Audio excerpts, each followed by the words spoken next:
Hi ಎಲ್ಲರಿಗೂ ನಮಸ್ಕಾರ ಸ್ನೇಹಿತರೆ.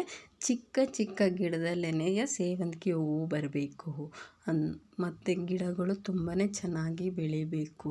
ಇವಾಗ ನವಂಬರ್ ತಿಂಗಳಲ್ಲಿ ಗಿಡಗಳು ಎಲ್ಲ ಹೂವು ಖಾಲಿಯಾಗೋ ಟೈಮ್ ಇವಾಗ. ಆದರೂ ಹೂವು ಗಿಡದಲ್ಲಿ ಬರ್ತಾನೆ ಇರಬೇಕು, ವರ್ಷ ಪೂರ್ತಿ ಗಿಡದಲ್ಲಿ ಹೂವು ಬರ್ತಾನೆ ಇರಬೇಕು. ಅಂದರೆ ನಾವು ಗಿಡಗಳನ್ನ ಅವಾಗವಾಗ ಹೆಚ್ಚಿಸ್ಕೊಳ್ತಾನೆ ಇರಬೇಕು. ಅದು ಮೊಗ್ಗಾಗೋ ಟೈಮಲ್ಲಿ ಕರೆಕ್ಟಾಗಿ ನಾವು ಆ ಕುಡಿನ ಕಟ್ ಮಾಡಿಕೊಂಡು ಈ ರೀತಿ ಟಬ್ಗೆ ನಾನು ಹಾಕ್ಕೊಂಡಿದ್ದೀನಿ. ಇದನ್ನು ನಾನು ಬೇರೆ ಪಾಟ್ಗಳಿಗೆ ಸ್ವಲ್ಪ ಹೆಚ್ಚಿಸ್ಕೊಳ್ಳೋಣ ಅಂತ ಹೇಳಿಬಿಟ್ಟು ಇಷ್ಟು ಕಟಿಂಗ್ಸ್ನ ನಾನು ಇವಾಗ ಹಾಕ್ಕೊಂಡಿದ್ದೀನಿ. ನಾನಿಲ್ಲಿ ಹಾಕ್ಕೊಂಡಿರುವಂತಹ ಎಲ್ಲ ಗಿಡಗಳು ಕೂಡ ಕಟಿಂಗ್ಸಿಂದ ಬಂದಿರುವಂತಹ ಸಸಿಗಳೇನೆಯ. ಏನಿಲ್ಲ, ಕುಡಿನ ಕಟ್ ಮಾಡಿಕೊಂಡು ನಾವು ಸುಮ್ಮನೆ ಆ ಮಣ್ಣು ಮತ್ತು ಗೊಬ್ಬರ ಎರಡು ಮಿಕ್ಸ್ ಮಾಡಿರುವಂತಹ ಒಂದು ಈ ಥರ ದೊಡ್ಡದಾಗಿರೋ ಟಬ್ಗಾಗಿರ್ಬೋದು ಅಥವಾ ಪಾಟ್ಗಾಗಿರ್ಬೋದು, ನೆಲದ ಮೇಲಾಗಿರ್ಬೋದು ಹಾಕಿದ್ರೆ ಸಾಕು, ಗಿಡಗಳು ತುಂಬಾ ಚೆನ್ನಾಗಿ ಬರ್ತವೆ. ನೋಡಿ, ಇದೆಲ್ಲ ನಾನು ಕಟಿಂಗ್ಸಿಂದನೇ ಹಾಕ್ಕೊಂಡಿರುವಂಥ ಗಿಡಗಳು. ನಾನು ಇಷ್ಟು ದಿನ ನೆಲದ ಮೇಲೆ ಹಾಕ್ಕೊಂಡಿದ್ದೆ.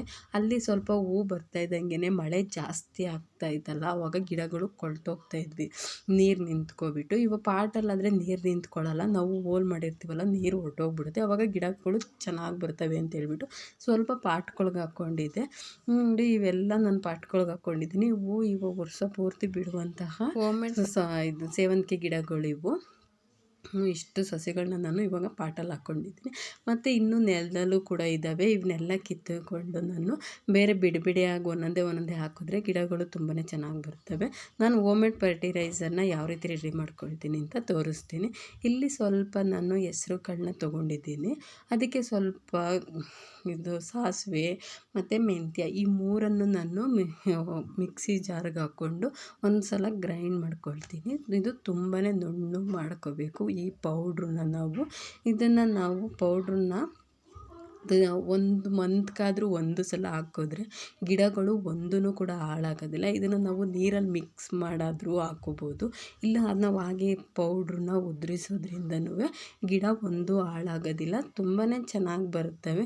ಇದರಲ್ಲಿ ತುಂಬಾ ಕಬ್ಬಿಣಾಂಶ ಇರೋದ್ರಿಂದ ಗಿಡ ಯಾವುದೂ ಕೂಡ ಹಾಳಾಗೋದಿಲ್ಲ.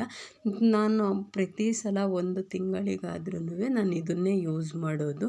ನಾವು ಕೊಟ್ಟಿಗೆ ಗೊಬ್ಬರನ ಯಾವ ರೀತಿ ಯೂಸ್ ಮಾಡ್ತೀವಿ ನೋಡಿ, ಅದೇ ರೀತಿ ಯೂಸ್ ಮಾಡಿದ್ರೆ ತುಂಬಾ ಚೆನ್ನಾಗಿ ಬರ್ತವೆ. ಯಾವ ಸೇವಂತಿಗೆ ಸಸಿಗಳು ಕೂಡ ಹಾಳಾಗೋದಿಲ್ಲ.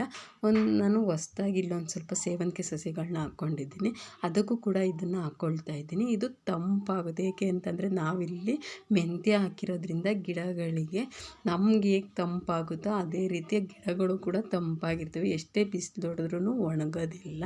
ನಾವು ಈ ಒಂದು ಫರ್ಟಿಲೈಸರ್ನ ಯೂಸ್ ಮಾಡ್ತಾಯಿದ್ರೆ ಗಿಡ ಯಾವೂ ಹಾಳಾಗೋದಿಲ್ಲ ಸ್ನೇಹಿತರೆ.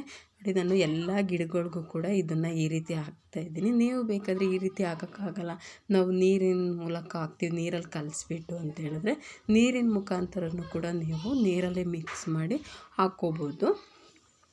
ಗಿಡ ಚೆನ್ನಾಗಿ ಬರ್ತವೆ, ಯಾವುದೂ ಕೂಡ ಹಾಳಾಗೋದಿಲ್ಲ.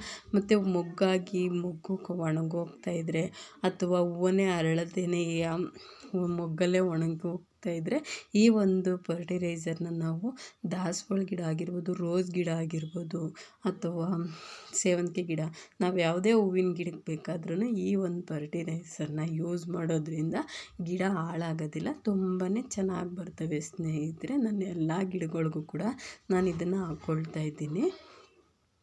ನಿಮಗೇನಾದರೂ ಈ ವಿಡಿಯೋ ಇಷ್ಟ ಆಗಿದ್ದರೆ ದಯವಿಟ್ಟು ವಿಡಿಯೋನ ಲೈಕ್ ಕೊಟ್ಟು ಶೇರ್ ಮಾಡಿ. ಅದಕ್ಕಿಂತ ಮುಂಚೆ ಸಬ್ಸ್ಕ್ರೈಬ್ ಆಗಿಲ್ಲ ಅಂತಂದರೆ ಪ್ಲೀಸ್ ಸಬ್ಸ್ಕ್ರೈಬ್ ಮಾಡ್ಕೊಳ್ಳಿ. ಲೈಕ್ ಕೊಡೋದಂತೂ ಮಿಸ್ ಮಾಡಬೇಡಿ ಸ್ನೇಹಿತರೆ. ನಾನು ಈ ವಿಡಿಯೋನ ಮುಗಿಸ್ತಾ ಇದ್ದೀನಿ. ಧನ್ಯವಾದಗಳು.